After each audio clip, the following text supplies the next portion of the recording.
Today I am going to be teaching you how to play your GeForce Now games on a Chromebook. This is the second part of this video.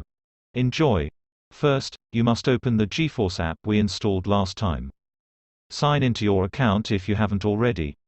Then connect your accounts, Steam, Epic Games, and Ubisoft. If you only use one or two of those, then just connect those. I am interrupting this video to tell you that I strongly recommend you sending video requests to my email, because I am on my email more than I am on this channel. Here is the email, mrchrometech@hotmail.com.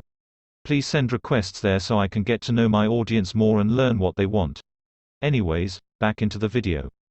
Afterwards, choose a game that you own on one of those platforms. Then, open it and it should launch the game. This is, however, if you are using the free version.